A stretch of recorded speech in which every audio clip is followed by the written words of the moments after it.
Hello, ladies and gentlemen. Root Beer here with more of the 2007 Galois paper. We're up to question number 2 on this written contest. Let's take a look here. So question 2 appears to have an A, a B, a C, and oh my, C over, we have a D part down here.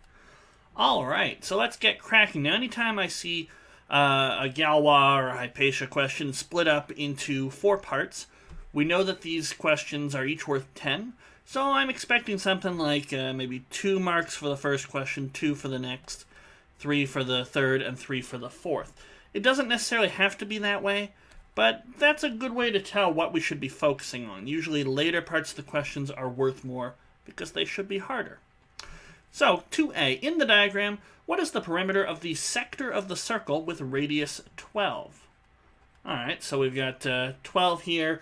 They didn't really explain, but I think it's pretty clear that O is the center here, and here's our sector. And we've got a 60-degree arc. Okay. So, as soon as we make the connection that these radii are both 12, the question then becomes, well, what is this arc length here? And the key is the 60 degrees right here.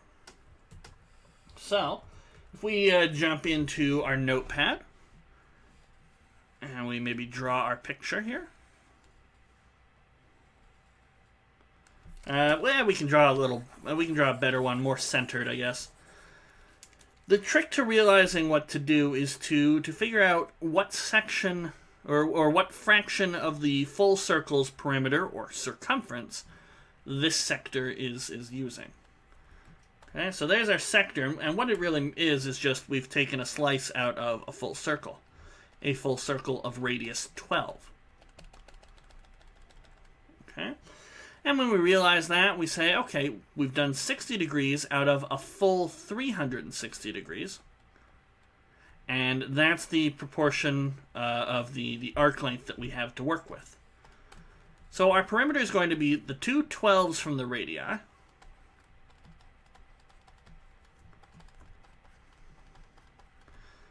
Plus 60 degrees out of 360 degrees times the circumference of the circle.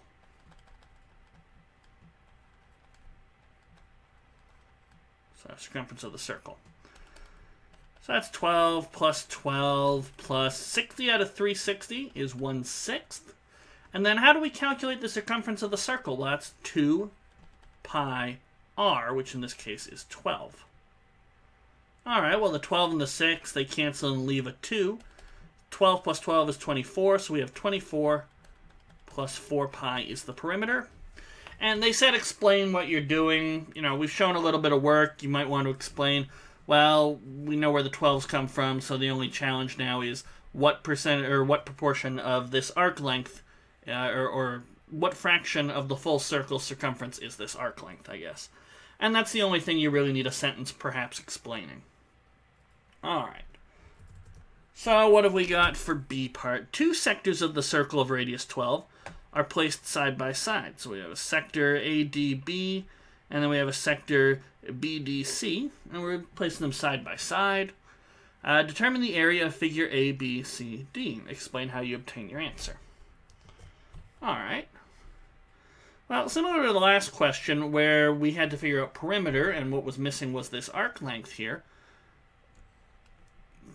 these sectors here, they're just pie slices of a full circle. And again, it's 60 degrees out of a full 360 degrees. So we might say the area of the sector is 60 degrees out of 360 degrees of the full area, which is pi r squared. Pi times 12 squared. So that's going to be 1/6 pi 12 squared, or 24 pi, when we eventually calculate it all out. So that's the area of one sector. But we can see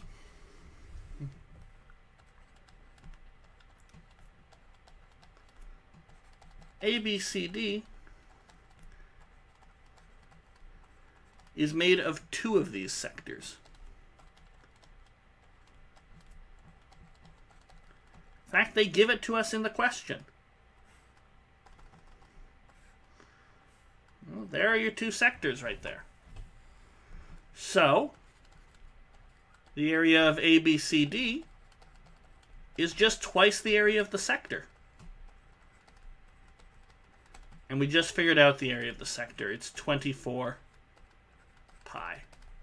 So in total, our answer is 48 pi. And there we go.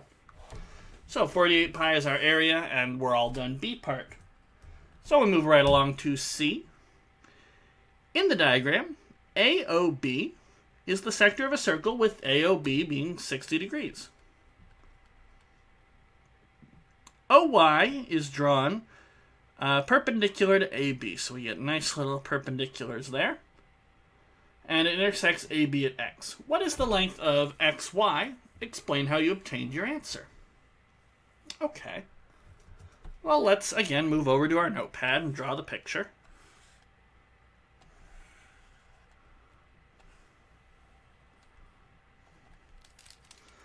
Okay. Now we want XY.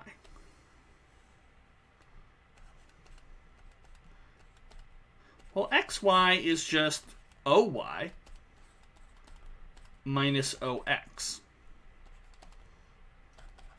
Okay?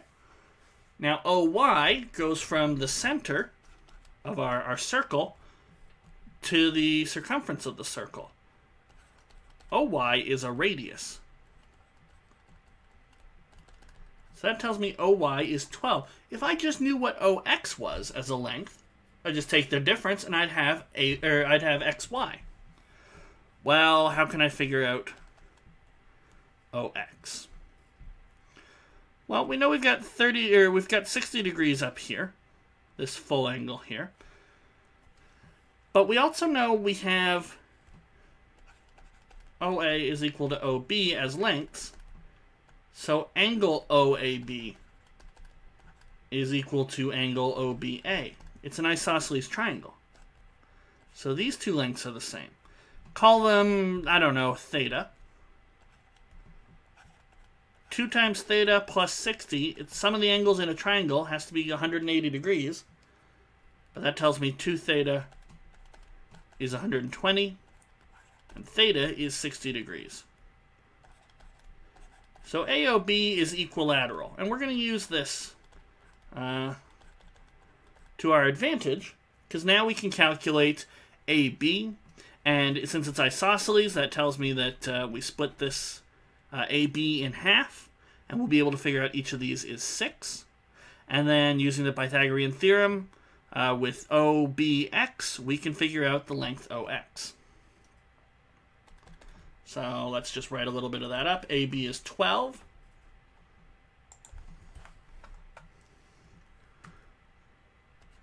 And as an altitude,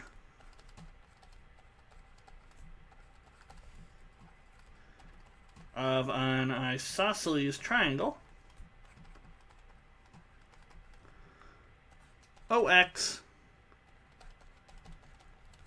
splits AB in half. So that tells me XB is 6. And then by the Pythagorean theorem, by Pythagoras, OX squared is OB squared, which is 12 squared, minus XB squared, which we know now is 6. 12 squared minus 6 squared, that's 144 minus 36, that's 108. So XY, the thing we were asked about, is 12. That's the length OY, minus the square root of 108. Now we could divide by 36 inside there and get 12 minus 6 root 3, and that's perfectly acceptable as well.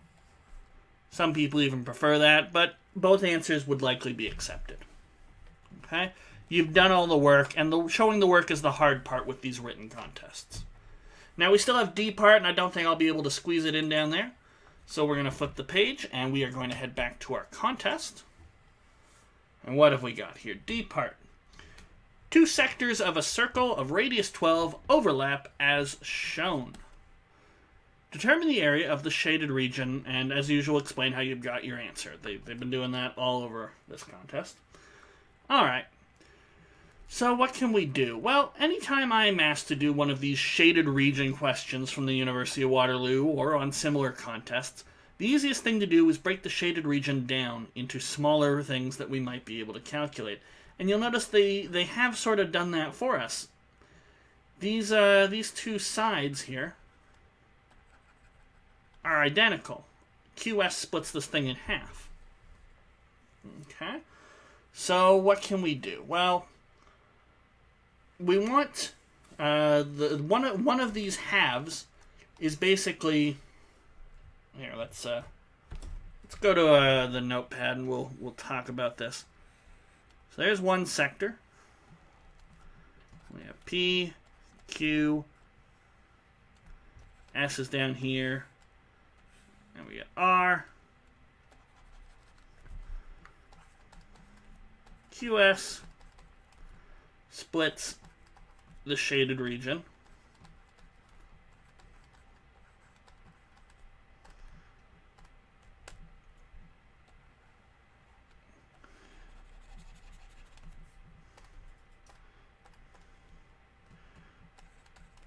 So the shaded region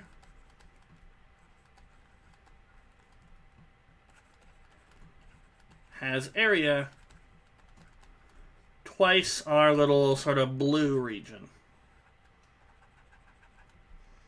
Okay, now let's examine this blue region on its own, because it's a little something special. It doesn't depend on R anymore. Okay, it's just sort of the arc of the sector, but we take off the equilateral triangle.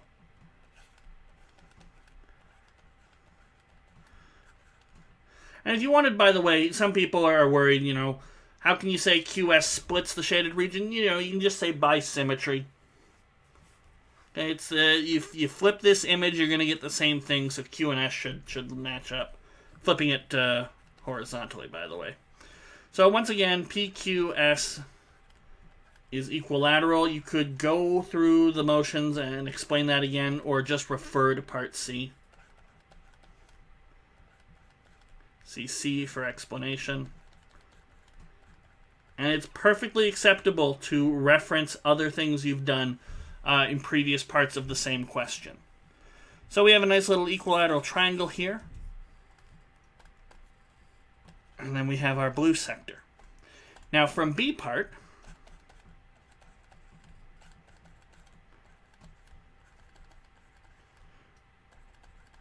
we know our sector has area of, it was 1/2 of pi 12 squared, which we found was 24 pi. Okay? So that's the total thing. Now we need to, so our blue region,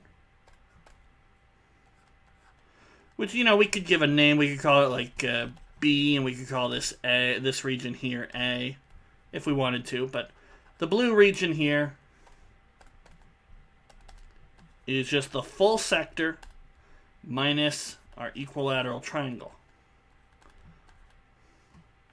So if we want the blue sector, and then we want to double it, all we need to do is figure out the area of an equilateral triangle. And there's plenty of ways to do that. I mean, there's a formula.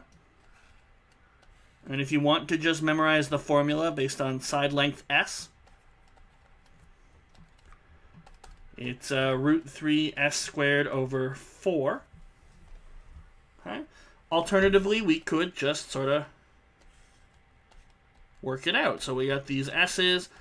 Just like in the last question, it's equilateral, so an altitude's going to split the base. S over 2, S over 2. And we use Pythagoras. You can get root 3 S over 2 here as the height. And so 1/2 base of S times height. And we get the root 3 S squared over 4, if we want to prove it. Okay? Or you could do all of this, but in place of S, you just do the 12s, and you arrive at the area without any sort of formula. But regardless, we have PQS has area root 3 12 squared over 4. Okay? But that's going to be root 3 6 squared. or 36 root 3. Okay. How did I do that? So the 12 squared, I turned 4 into 2 squared, and then did 12 over 2 is 6, all squared. Okay. So, the blue region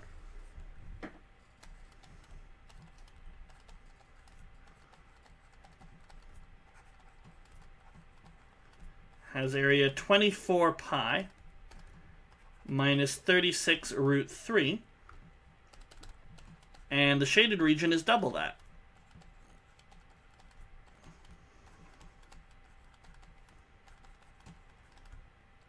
So we would get 48 pi minus 72 root 3. Okay, and that would be my final answer. Okay, and just as a mini double check, you can always be worried that you did the algebra wrong. Pi is what? About 3, so this is 48 times 3, and root 3 is about 1.5. Okay, so 72 divided by 2 is 36, so 72 times 1.5 is really 36 times 3. And since the 48 is bigger than the 36, we know this is definitely going to be a positive value. Just a quick little mental check that we can do. You don't want to accidentally have written 72 root 3 here and then doubled that, because then you're going to get a negative answer. And if we can rule out something simple like a negative area, then we should go ahead and do that. But other than that, don't stress about it. Just trust your algebra.